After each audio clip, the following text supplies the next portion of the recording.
If you want to get the maximum return on your investment, your sales manager then needs to know how to keep this. Coaching is ongoing. Coaching isn't a 3-day thing. It's got to be continuous. And it should be, as most people say, 60% of a sales manager time should be spent not in stupid meetings that could be accomplished over an email, but out in the field and coaching their people, combination of opportunity and structured coaching. Hey everybody, Walter Crosby with Helix Sales Development, your host of Sales and Cigars. Today's episode, my guest is John Powers, and John's a colleague. He runs an organization called Power Up Sales. He does work within the painting and decorating business, but his ideas and his model applies to every business that's selling B2B. And his model is FAST, right? Focused, accountability, strategy, and teaching and coaching. So we talk about those elements, why they're important, why there's an order to them. We talk about the importance of a quality sales manager and what you can do when you don't have those and you're trying to pull that off as an entrepreneur, a founder, when you just don't have the time to manage that sales team, big or small. And we talk about creating accountability. I provide my ideas there and he provides his. So go grab a cocktail, grab a cigar, and strap in for another educational episode of Sales and Cigars. Thanks.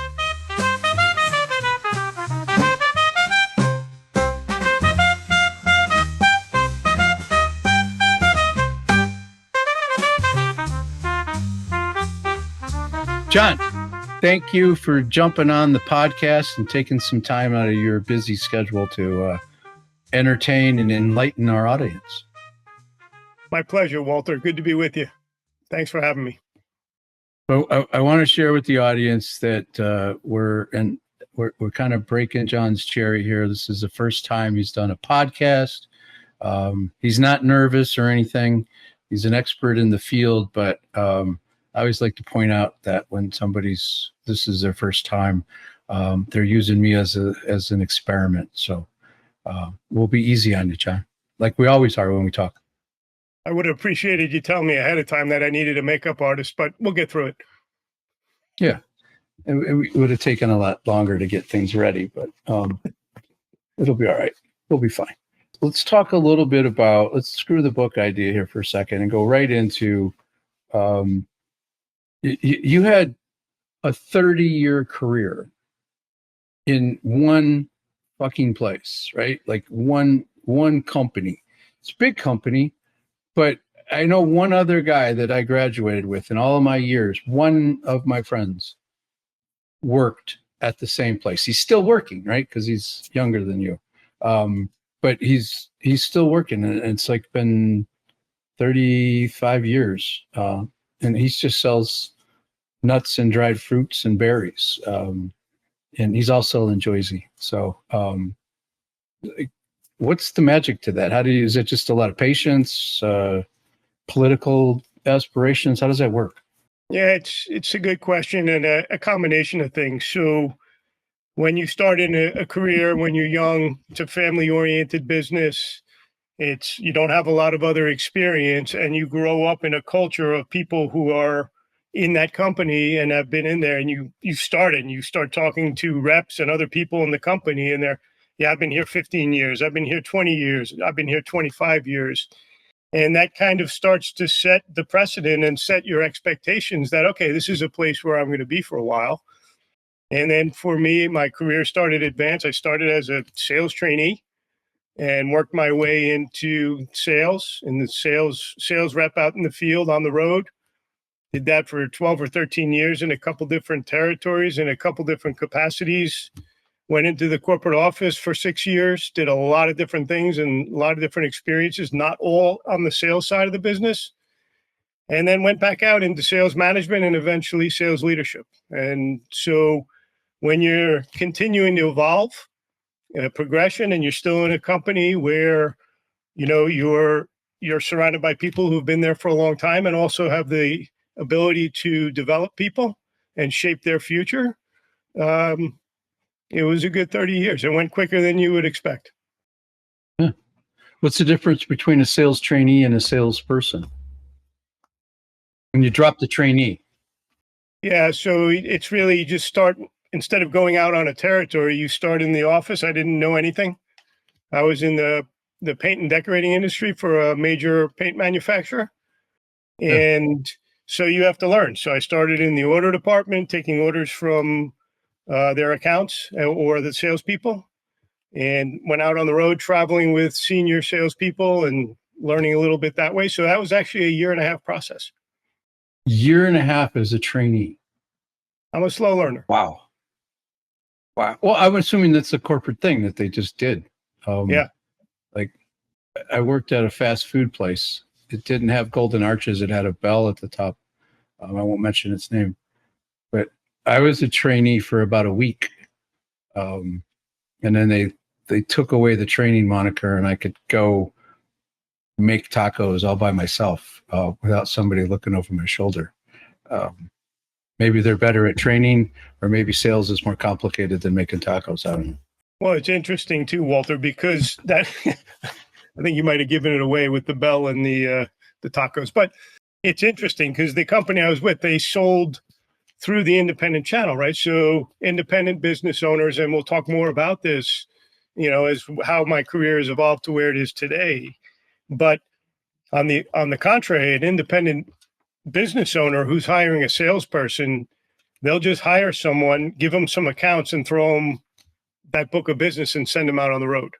Yeah. And I came from the manufacturer's side and the sales team, we came from a culture of, 9 months, 12 months, 18 months, 24 months of an onboarding program or a training program. Yeah. Yeah. Right. Smaller organizations don't have that luxury, right? I'm onboarding a couple of people. It's a pretty simple process in 45 days. And one of the guys 3 weeks in is like way ready to go, right? He knows what he needs to know.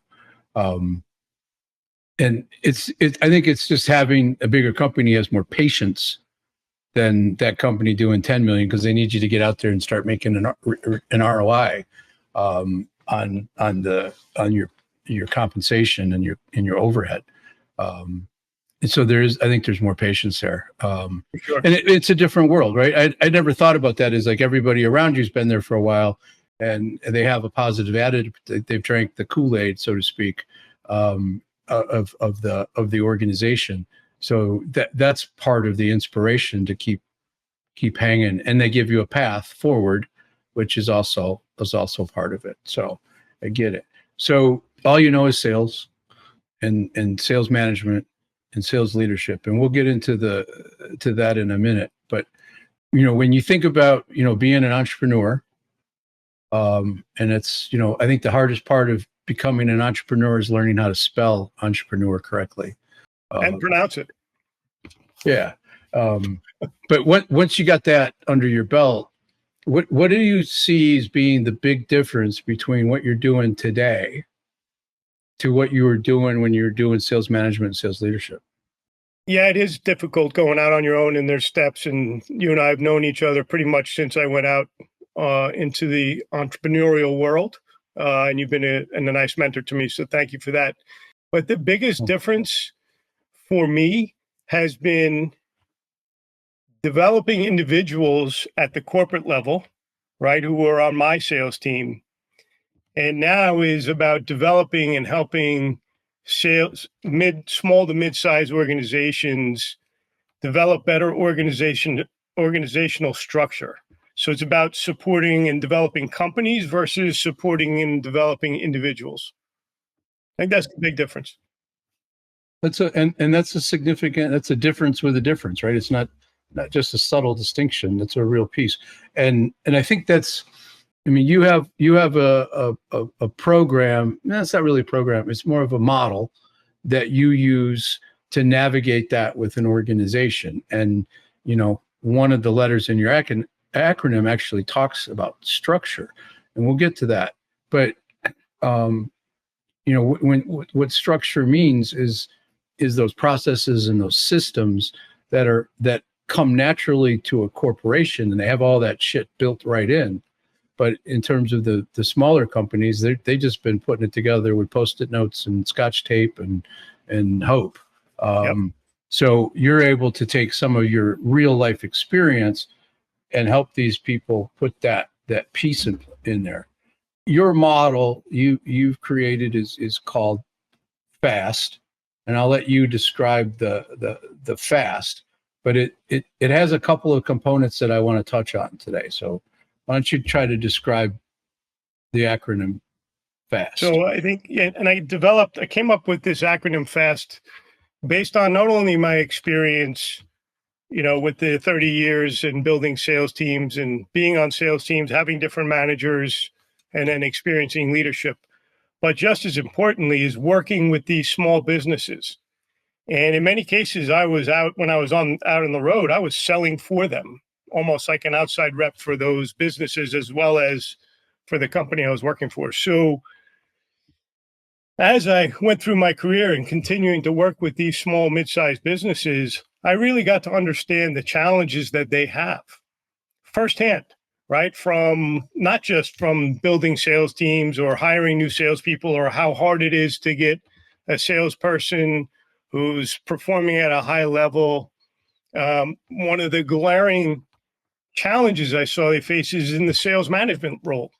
And having a sales manager who's actually coaching and developing and holding people accountable, which will be one of the acronym letters we talk about. So I came up with this acronym. Where are most of the sales teams in these small, mid-sized organizations in the building materials, paint and decorating industry struggling? Well, the 4 pillars of sales organization optimization are focus, accountability, structure, which you mentioned, and then teaching and coaching. And so that's why I got there, is my real world experiences and where I think I can really help these companies optimize their sales organizations. Well, you're filling gaps, right, that these organizations didn't have that you're used to seeing, right? And not, you can't fill all the gaps, right? Because they don't have any collateral, they don't have any marketing that makes it worth a shit, they don't have the right messaging in place, but you can get them the skeleton that they need to be able to build that organization so that they can continue to grow and they have something beyond when you're done with that. On that, Walter, you have different experiences, right? There's all kinds of customers out there. So some may have 2 or 3 components of F.A.S.T. Others may not have any. Some may have more advanced, higher performing sales teams, but regardless, all of them have the ability to get better, right? And that's what sales organization optimization is better. It's like, if you think you've maxed out, well, then you're done. And so let's talk about where are those gaps, because I may not need to do all 4 of the components or pillars of F.A.S.T, but certainly if we can get 2 or 3 of them going, or even 1, you could see a 10, 15x on return and improvement. Yeah, absolutely. So focus. What's the 60-second idea that an entrepreneur that's listening to this, like, define what you mean about focus for a sales team and sales organization? Yeah, so you really need, as a sales leader or business owner, you want your team focused on the activities that are going to give them the greatest return on investment. And so one of the components of focus is short-term business plans. And throughout my career, corporate career, as well as working with small businesses, the conversations and exercise of business plans typically was November, December. You invest a lot of time in a business plan. It could go from elaborate to not so elaborate. You review it with a sales manager. It gets approved or gets chewed apart, and then you never see it again. And it doesn't provide any value for the next 12 months. And so what was the point? It was a wasted exercise. So when I talk about business plans, I talk about short-term business plans, typically for the quarter. And then that's then becomes part of the structure. And so a sales manager is talking to a sales rep on a regular basis. Hey, this is what you said you were going to do. How are you doing? Right. So it ties into focus, it ties into accountability and structure, it ties into all those pieces. Because you're coaching and teaching while you're doing that. Yeah. And focus in addition is I want a sales team who wakes up every morning and is focused on what they need to do that day. And unfortunately, a lot of what I see is salespeople who wake up and the day dictates what they do. So it's reactive behavior and not proactive. And that's a huge problem with a variety of organizations and across many industries. Yeah, for sure. And it's just a lack of planning. And we have a lot of EOS type companies in here that use the EOS model and that quarterly run, right? It's not a 50-yard dash, it's not a marathon. It's that intermittent, right? That mile, that half mile run where somebody can really focus on what they have to do, pay attention to where they are in the pack, but really be focused on that. That's what they call rocks. Yeah. And it's a reasonable goal to achieve that's going to help make the next 2 or 3 quarters easier because you're building upon it. Well, and even more than that, Walter, is a couple things. Number one, you don't want to get to the end of the year, you pull out that thing that's got dust all over it and go, hey, we didn't accomplish anything. Right. So it's that check-in and says, like you said, it's that milestone along the way where is if it's not going well, okay, why are you not able to do the things that you plan to do? So it might be some coaching that's needed. And like I said before, it's really, okay, this is what you said you're going to do. I'm going to hold you accountable to it because it's meaningful to the organization and to your end of the year results. Exactly. So accountability will lead to the next part of the conversation. But to me, I think there's one big thing that sales leaders and business owners get wrong when it comes to accountability. They usually understand they should have some sort of metric, some KPI that they should be tracking. And often those are lagging, not leading indicators, but they're at least directionally correct. We got to measure something to see if we're making progress. But I'm curious as to your thoughts here that when you create accountability, I like it to be positive.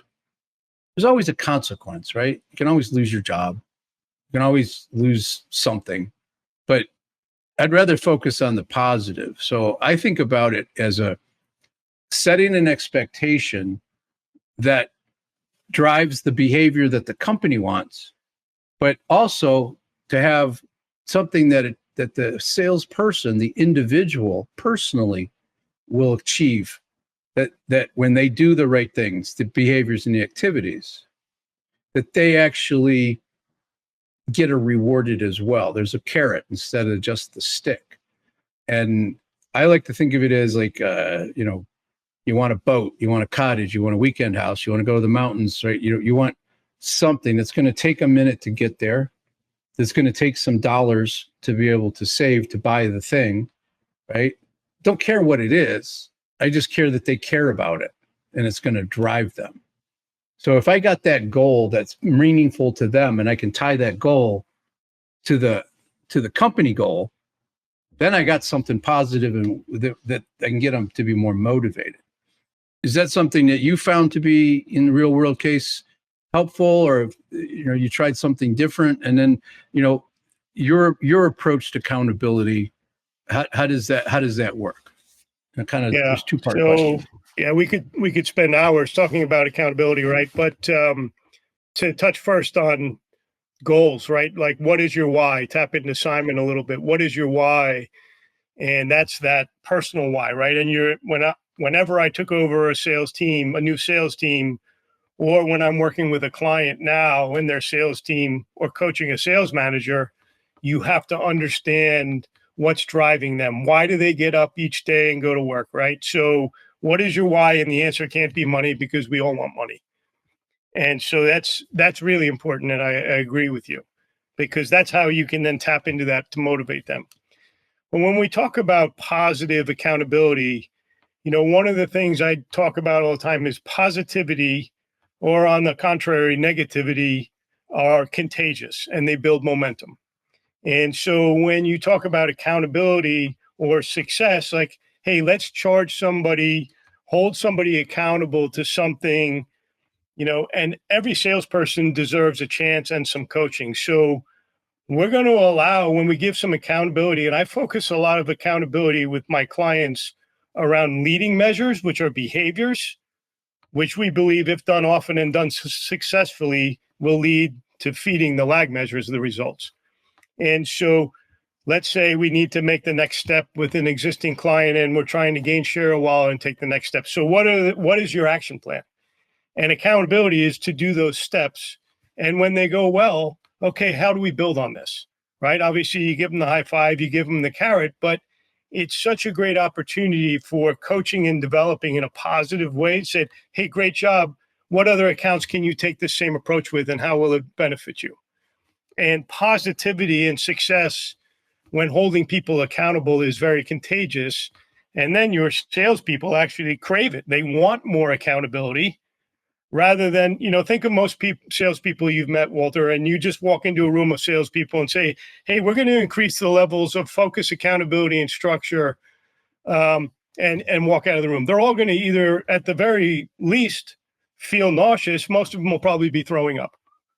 They don't like those words, but when done the right way and they see it works and they're having more success and their wallets are getting a little fatter, they want it. They'll crave it. And even more importantly, top salespeople, they want to be held accountable. They want to be challenged.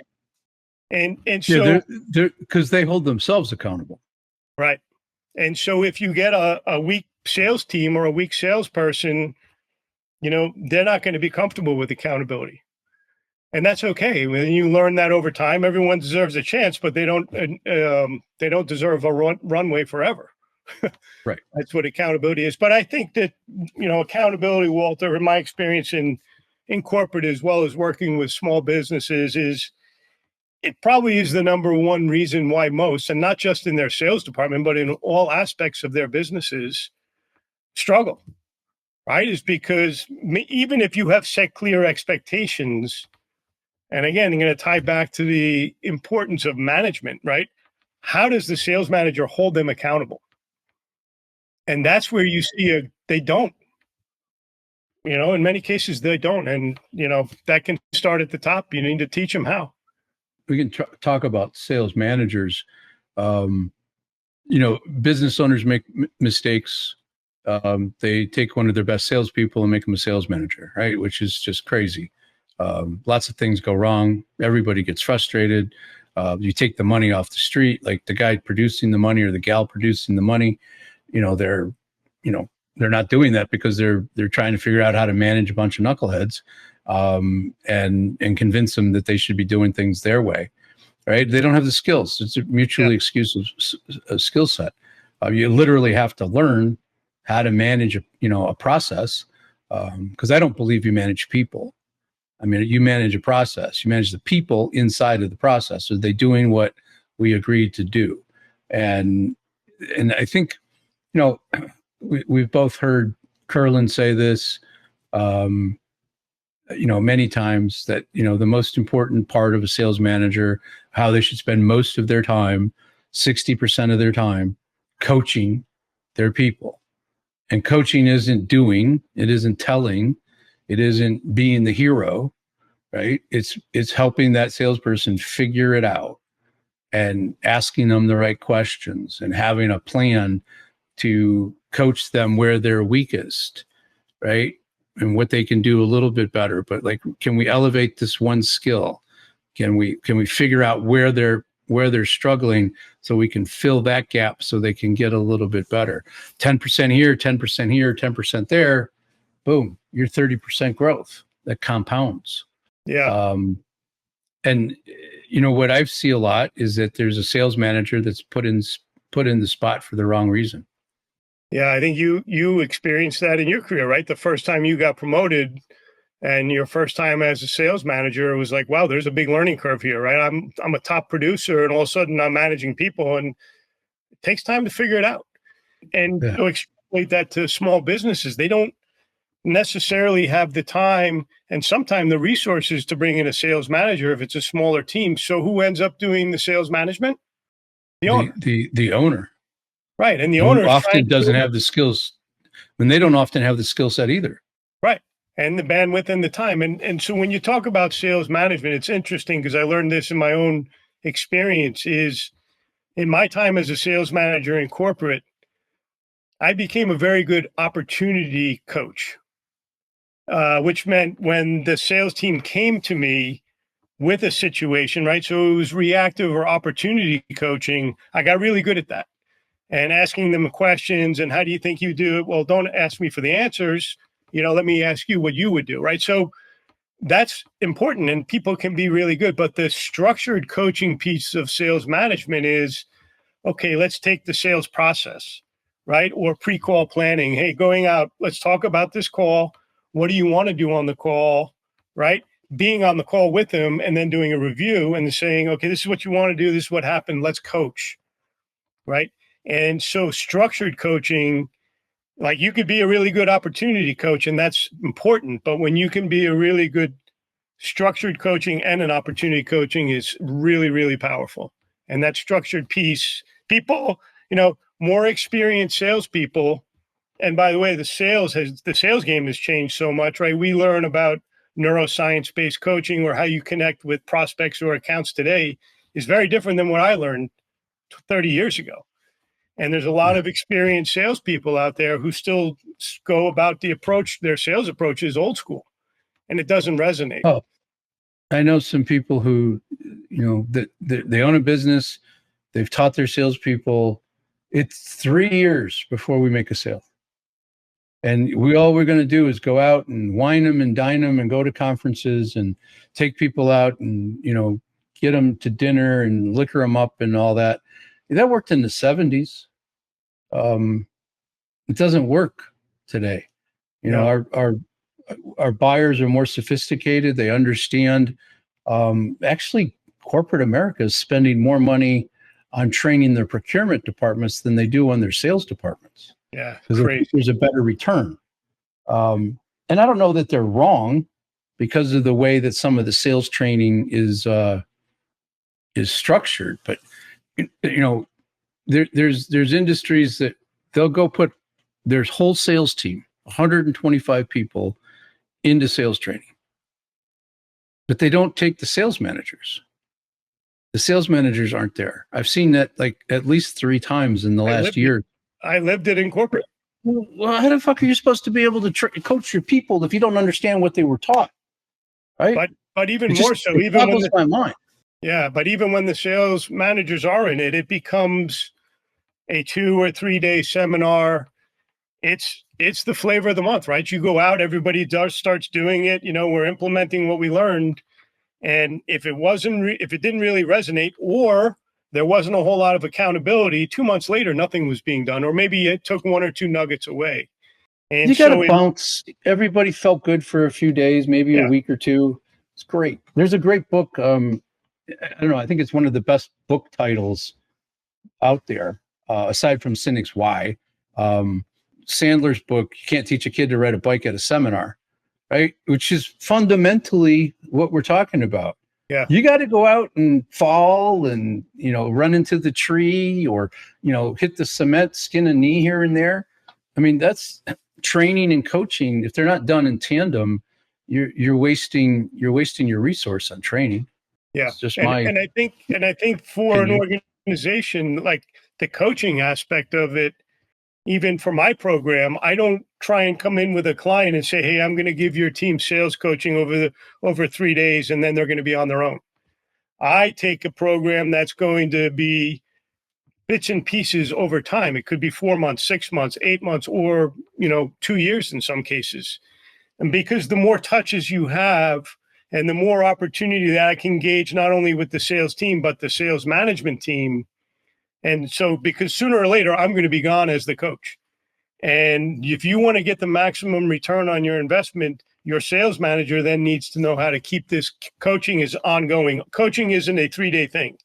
It's got to be continuous. And it should be, as most people say, 60% of a sales manager time should be spent not in stupid meetings that could be accomplished over an email, but out in the field and coaching their people, combination of opportunity and structured coaching. Absolutely. So, I mean, John, you dropped a bunch of like what I call little golden nuggets for that entrepreneur to get them to think about things. If they want to learn more about John, want to get a little bit more like thinking about what you're doing, what's the best place for them to start to engage or at least listen to what you're talking about? What's the best way to reach out to John? Yeah, so my LinkedIn page, John Powers, at Power Up Sales Consulting is the name of the company. Yeah, that'll be in the show notes. Okay. For anybody that wants to see that, they can just go down and look in the show notes. So, and I would encourage you, John and I do some very similar things. We just do it differently. We do it usually in a different space. We have a different, niche. And, I'm not for everybody. You're not for everybody. You got that whole Jersey accent thing going on. So that's weird. I spent some training over the course of 3 days last weekend with a guy lived just outside Paterson. And it was like I started ordering coffee in the morning, right? Instead of my usual coffee, just because I spent a couple of days with him. It was hilarious. Yeah. So I told him, you're blaming me for that? I'm like, yeah, I'm blaming you for that because it's on you. Yeah, my Jersey thing may be weird, but your hard outer shell is a little weird too. Yeah. A good friend of mine, he gave me this moniker. He introduced me to somebody once. He's not the sales manager guy that you want. He's the one you need. Right. Yeah. And I kind of thought of like, all right, that's, if you fish around in there, there's a compliment, get a stick and poke around. That's a compliment. I'm high school football coach. I didn't like you at first. Yeah, of course. But you asked a lot of questions because I think that was mutual at the very beginning of our conversations. Yeah. Yeah, that was. I think I actually told you. I think I told you you were making a mistake, if I recall correctly. Well, you gave me career guidance. Yes. Oh boy. Well, despite that, you were successful. Last question, John. Past or present, any relationship with cigars? Yeah. So I'm a former longtime cigarette smoker, I'll admit, on this podcast. But I gave them up, and then I slowly start to get introduced to cigars. And so I enjoy a cigar fairly regularly now. And two of my favorites are Arturo Fuentes or RP's, Rocky Patel's. Those are two. I don't necessarily say relationship. Which Rocky Patel do you like? Oh, now you're being specific. The 26 is a good one. Number 26. Okay. Ed and I enjoyed one of those last week or 2 weeks ago when you weren't able to join us. But yeah, I like variety. I'll also go into the local cigar shop and just say, hey, I've been going there for a while. You know my taste. Give me some to try. Surprise me. Yeah, and I take pictures of them. Yeah, and I actually, for a while, I was taking pictures of them before I smoked them, smoke it, and then I would give it a 1 to 10 rating. And when I went back, I'd show her, here, here's what I thought. And so she helped develop my palate, the owner of the cigar establishment. That's cool. I don't know, for a couple of years, I started taping bands in a notebook. And instead of the picture, I would, I'm kind of old school analog. I'm a little younger than you. Yeah. You. And I'm about to be older here in a couple of weeks. That's a good reference point when you go back and you look at that book and you're like, oh, I haven't had one of those in a while. Right. Yep. And you go back and sometimes you can't find the ones that you really liked. Yep. But that's a really good way to go. I like these two cigars. Give me something that is similar, but don't blow my head up. And tell me and about I do it. that. Challenge them at the store. Like, hey, tell me, why is it different? I'm okay with slightly different, but tell me, why will I like it? Yeah. And I don't need them to give me like, I like to know if it's Nicaraguan or Dominican or whatever, but I mean, I can look at a cigar often and say, oh, that's going to kick my ass.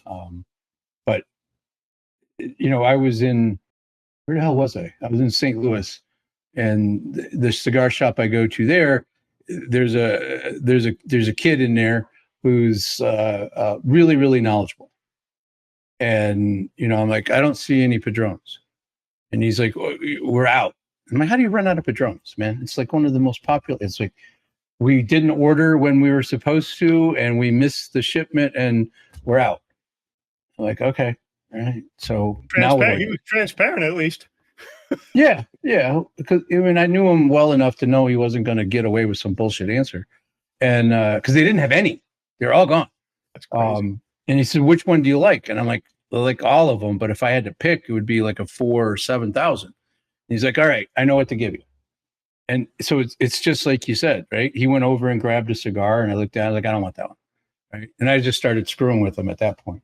But when you got somebody in that room that knows what they're doing, they can help guide you. And to me, it's like, it's a little kid in the candy store, right? I can go try something new, and it makes it fun. Well, so if we wanted to tie that back to sales, right, which I know we're now on the cigars, but how well does a salesperson take time to learn about their prospect or their account to know how they might be able to be of value to them, right? So that is the difference between old school selling, which was show up and talk about your product and act like you know what's important to the customer, where today, and not enough salespeople do it, but that's good. There's more for us to coach. Hey, let me ask you some questions. Let me take time to learn first. And so that's a pretty good, correlation between the cigar shop and the salesperson. Yeah, that's true. And I think you have a better experience with a cigar shop and a customer if you have some knowledge about the customer, right? Yeah. Right. I saw you opened up 2 offices over in the West Coast. What's going on in the West Coast, right? Now they know you did a little research, and now you're curious, and now you got them talking about something that's new and exciting for them, and you get to learn. And when you go into that cigar shop, if you know a little bit about what it is you want, like you want something like an Arturo Fuente, you would, they're gonna have more information to give you a better experience. So I love it. That's great. I mean, I like doing this and learning something. Yeah, so that's where learning. Speaking of learning, right, and I'm tying into what we just said. The more I know, right, the more knowledge I have, the more I can influence. Rather than going in and thinking I know everything and I'm going to tell you, right? Show and tell versus go and learn. And that's how we learn. That's how we gain knowledge, is by asking questions. Yeah. The secret weapon of life, Walter. You heard it here first, folks. John broke his cherry, and he's giving you wisdom nuggets here on philosophy and life. Well, so beyond just sales. All right, man. Appreciate it. Thank you very much. Thank you, Walter. It was a pleasure.